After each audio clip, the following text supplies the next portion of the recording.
बहुत समय पहले की बात है। एक वृद्ध हकीम हिमालय की पहाड़ियों में एकांतवास में रहते थे। वे जड़ी बूटी की विद्या में विशेषज्ञ थे और उनकी ख्याति दूर दूर तक फैली हुई थी। एक दिन एक युवा पुरुष दुखी भाव से उनके पास आया। उसने थोड़ा उदास और निराश होकर अपनी समस्या बताई। हकीम बाबा, मेरी पत्नी मुझसे बहुत प्यार करती थी, लेकिन जब से उसकी माँ का देहांत हुआ है तब से वह मुझसे ठीक से बात भी नहीं करती। हकीम बाबा ने कहा, बेटे, निकट के सगे संबंधी का देहांत भावनात्मक लोगों के लिए सहन करना कठिन होता है, लेकिन बाबा, उसकी माँ के देहांत के 6 महीने हो गए हैं। युवा पुरुष अपनी व्याकुलता छिपा नहीं पा रहा था। मैंने सुना है कि आपकी दी हुई जड़ी बूटी से फिर से प्रेम जागृत होता है।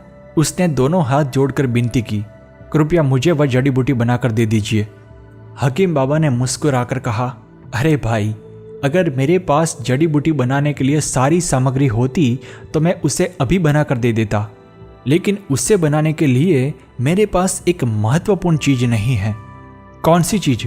पुरुष ने अचानक अधीरता से पूछा। मुझे बताइए, मैं उसे लेकर आऊंगा। मुझे शेर की मूंछ के 7 बाल चाहिए, हकीम बाबा ने कहा।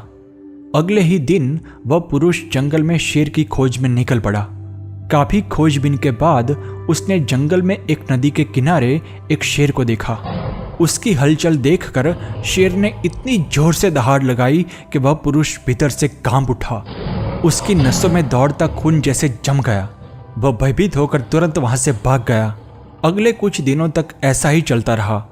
वह पुरुष शेर के पास जाने की हिम्मत करता, लेकिन फिर डर कर वापस लौट आता।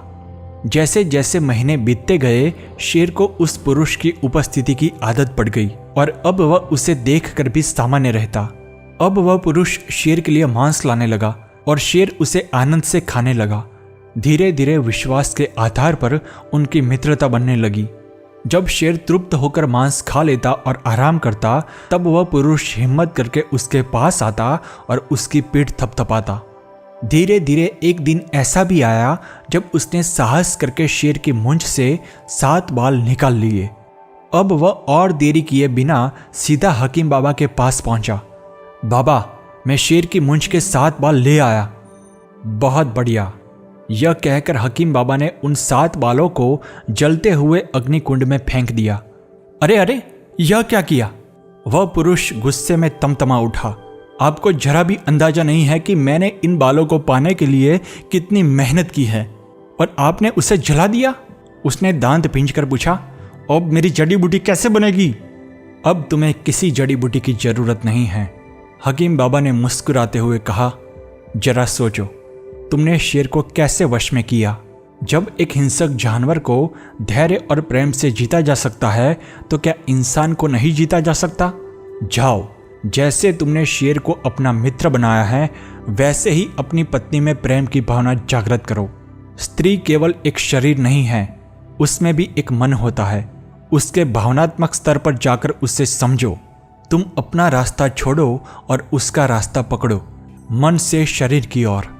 पुरुष को हकीम बाबा की सलाह में ही जड़ी बूटी मिल गई।